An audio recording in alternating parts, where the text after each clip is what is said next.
Hi, I'm Zach. I'm Zach Brigman. Hi, my name is Zach Brigman, and once again, I am back on another episode of the NGA Library Podcast. I am today joined by, once again, Jessica Williams and Ann Williams. No relation. You beat me to the joke. So today's episode is going to be a little bit different. I'm going to introduce you to the librarians of the MGA Library, who will either be my co-host or host themselves for future episodes. That's right. You will have duties other than just sitting there. Ooh. So let's introduce y'all. So let's start with Ann on the fourth take. Let's shake it up a little bit. Make this different. So, Ann, what is your job at the library?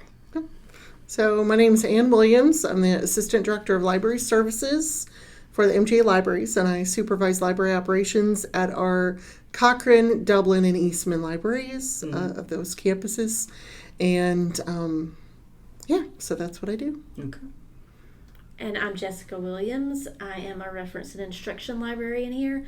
So I go to classrooms and teach students how to do research, like how to cite, how to find sources, figure out if sources are credible, that kind of thing. And we do that in the library too, to help students. Mm-hmm. So that's the main part of my job. Mm-hmm. How much detail do you want to go into? So do you start off as an assistant director, or is that like a secondary thing that you get later on? Like, what was your original job? Like, do you have like an original job in the library, or do you just start off as an assistant director? So there are a variety of ways that you can evolve into or attain that assistant director role. Mm-hmm. My pathway was different than some of the other colleagues that I've had over the years. Mm-hmm. But I actually started off as the reference and instruction librarian for our Warner Robins campus. Okay. That was my first job at the MJ Library and my first library job as a professional librarian. So I was doing a lot of those same duties that Jessica mentioned. We also, another job duty or opportunity that the reference and instruction librarians typically get to do is also outreach for the campuses. So anytime there's a student life function, a admissions open house, any type of opportunity where we get to talk to either current students or new students, that's where the librarians, the reference and instruction librarians, are able to set up an information table, and it's kind of a part of their job duties to do those sort of outreach functions. But other librarians, other library staff get opportunities to do that as well. Mm-hmm. So it's kind of an all hands on deck. Whoever's available can help cover and represent the library at those types of functions. Okay. Does it go to say that y'all both share the same educational background as well? Or is it very diverse? So it can vary very broadly because the library profession has room for people coming from lots of different backgrounds and interests and discipline areas, that it just depends on personal interest. I started off my undergraduate degrees. I went to Florida State University and got my bachelor's degree as a double major in English and humanities with a focus in 19th century studies, and really enjoyed that. It was an interest that I kind of curated or was introduced to when I was a high school student by a wonderful professor, high school teacher with her doctorate, who also went to Florida State and got her doctorate in that area. So that love of music and history and literature, music, pretty much everything that those humanities disciplines encompass. It was an interdisciplinary program, so I was able to kind of create my own program at Florida State. So that was fascinating to me. And not being ready to go into the career world, I decided to continue on at Florida State to get my first subject master's in humanities with that same 19th century studies focus. And then from there, started working in higher education at that institution, and then have worked at a couple of other institutions, finally ending up at Macon State College before the consolidation, working in the admissions department. And while there, I earned my library science degree through Valdosta State, through a wonderful tuition assistance program that the university offered. And so that's where, once I finished that program, became a degreed librarian, I was able to pursue that interest in research that had kind of been curated over the years, as a student working in very cross-disciplinary type of areas, doing lots of different types of research, mostly in those humanities areas. So I decided to focus on mostly academic libraries and mostly the reference and instruction side of things. So it was kind of a natural evolution of my interests in education. And what was your evolution into librarianship through education? Well, my undergrad was in English, like Ann, and I had a poli-sci minor, and I ended up doing I love political science, and I did a first master's degree in that. I thought I might even do a PhD in that at one point, at Georgia, and that was at Georgia Southern, all of it. And I did, like Ann, I did so much research and enjoyed that. That was the aspect of both being an English major and being a political science major that I enjoyed more than anything else. And I did so much helping other. I worked in libraries during a lot of that time as a student worker here. When it was still Middle Georgia College. And then after I got my bachelor's degree, I worked in libraries. So I had this great background that, like, you apply for a job, you need education and experience, and that was what I was able to get, education and experience and all that. So I got my library science degree from Valdosta after that, and reference was my area specialization. My field work was in reference, and so anyway, did you work in libraries before you became a librarian? Yeah. Or you didn't, did you? Oh, I did. Oh, you did. Yeah. That I had a couple different, I guess, work experiences in libraries. The first one was when I was doing my bachelor's degree at Florida State.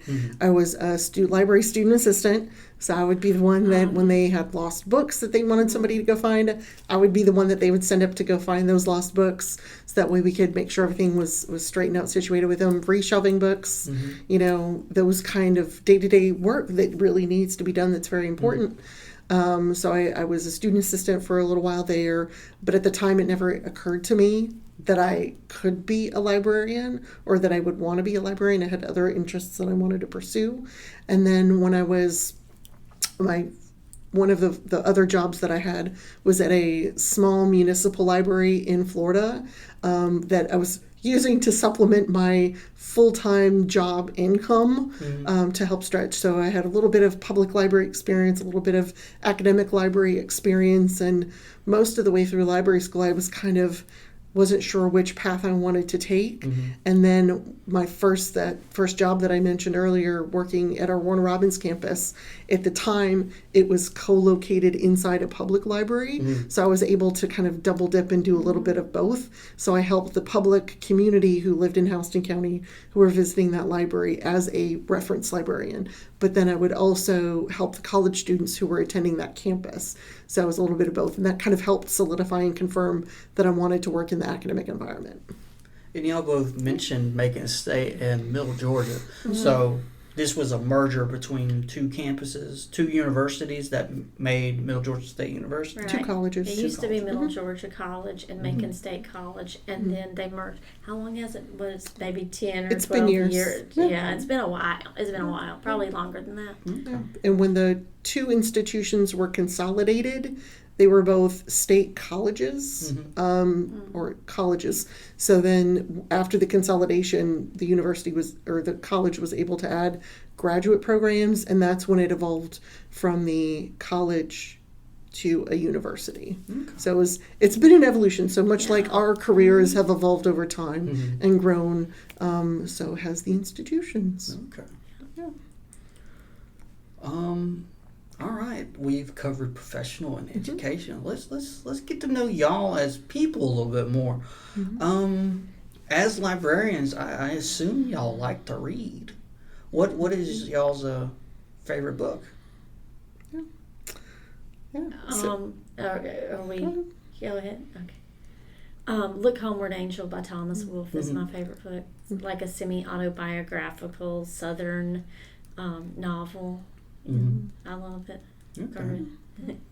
That it's hard for me to pick just one because I read lots of different genres, lots of different time periods. But some of my favorites would have to be Ray Bradbury, Fahrenheit 451. That it was a book that I was introduced to as a middle school student. I had a English teacher who recognized that I was an avid reader, that I was reading above my grade level, and that I was ready to take on that kind of more challenging material. So the science fiction dystopian literature has always been interesting. I also kind of have a soft spot in my heart for Mary Shelley's Frankenstein.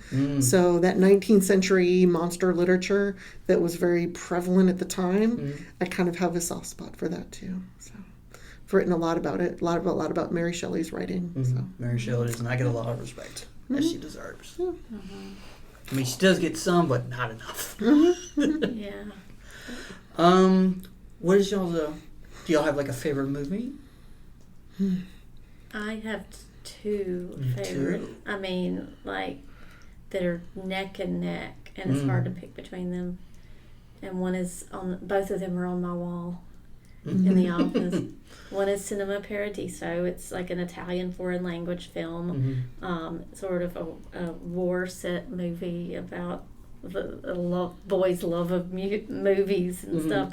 I'm an old movie, like an old movie addict, and it kind of goes back to that love of old movies and stuff. And the other one is Rebel Without a Cause. James. Okay. Yeah. Okay. Do you have a favorite? I don't know that I have a specific favorite movie. Weekend at Bernie's. No. No. No. That I think a lot of, if I had to say again, it calls back to when I was growing up, a movie that I kind of fell in love with, was inspired by literature, was actually The Never-Ending Story, because it talks about children's imagination and their love of reading, and how your imagination can inspire and fuel, and to never lose that imagination even as you grow up. So it's one of my favorite movies, kind of a nostalgic 80s kind of movie, but I love it. Anne loves There's everything others. 80s. Well, Anne is an I have a bit, aren't you I have an 80s? a bit of nostalgia from my youth, but I was also an 80s. Watership Down. But it also kind of reflects some of the time period that I love science fiction, I love fantasy. So a lot of those movies, even more contemporary ones, that Dune is a recent favorite that have had some really excellent conversions to film. Then George Herbert, they did a great job with the first couple novels, turning it into film. So yeah. Those would be my Did you recent. say you saw the movie Fahrenheit 450? I know you like the book. It doesn't. Yeah, it's entirely possible. It's one of those things where I've reached the stage where I've seen so many movies there that is it's hard one for There me. is a movie. It has Michael B. Jordan as the main character. Okay. It was okay. Yeah. I enjoyed it. Yeah. But it doesn't stand out. So. no. Yeah. Okay. Thank you for letting us get to know y'all a little bit more, and hopefully we can learn more about y'all personalities later on. What is a discussion that y'all would like to have in as an episode on the podcast? It could be entertainment. It could be something academic. It could just be you just want to sit down and just have an ADHD conversation where you just bounce around from topic to topic. That sounds like your favorite episode. That would be my favorite episode. let's just talk like we do in the office. Oh, yeah.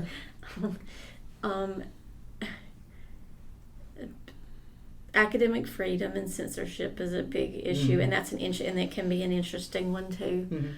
So that might be something fun because to that talk could about. change by discipline, right? Yeah, and you could talk a lot about different books and things like that if you had a conversation like that.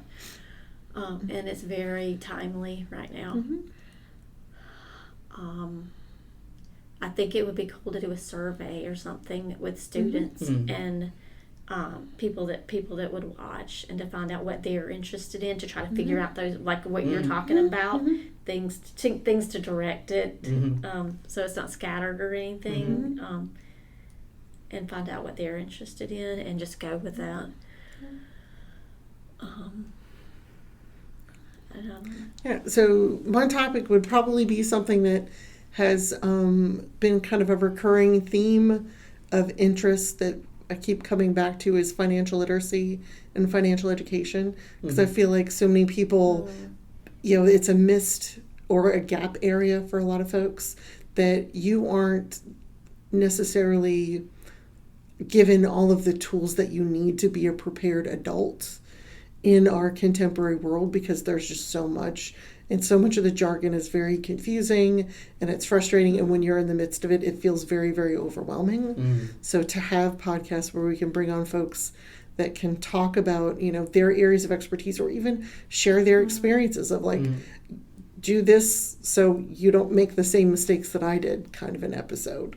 Because we all have those stories. Never take 18-hour credit hours. Yeah, that I mean, lessons learned. Like, be aware of what your boundaries are. Live your life.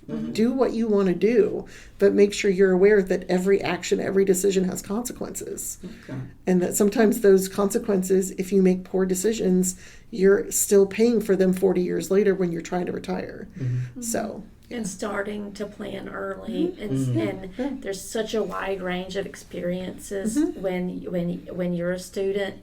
With some parents and teachers and stuff really let students not let their children know what they need to do to be what the deal is with credit cards and things like that, and some don't tell them very much at all. And you really need to have that information when you're 18 and 19 and 20. To kind of demystify it a bit. Yeah. Okay. Well, thank y'all for coming, and now we're going to go into a segment where y'all ask me a question. It could be something personal. It could be something. It could be some academic question, because I don't like to talk, but when I'm around people that I like to talk to, I can ramble. He loves to talk. I'm shy. But what is the question y'all would like to ask me? And this will be a recurring theme where I will open up a little bit throughout episodes. So what's the little question y'all got for me? Okay, I'm going to ask you, what is we haven't thought about this at all. This is right off the top of my head. What's your favorite musical group, Zach? So my favorite musical group, for some reason, I've always gravitated towards Clearwater Creedence. Clearwater. Is it? Creedence Clearwater. Creedence Clearwater Revival. I always mix those two up. CCR. CCR. I just like the way the guy sings. I like even when they do covers, I like their covers more than the original. Like I heard it through the grapevine. I like. You like their Proud Mary better than Tina Turner? I do. I love Tina Turner. Don't get me wrong, but I like theirs better. Like Who Will Stop the Rain? It's the style of music that you like. Yeah. But excellent. Thank you, Zach. Yeah. All right. Once again, Thank you, Zach. Thank you. Appreciate it.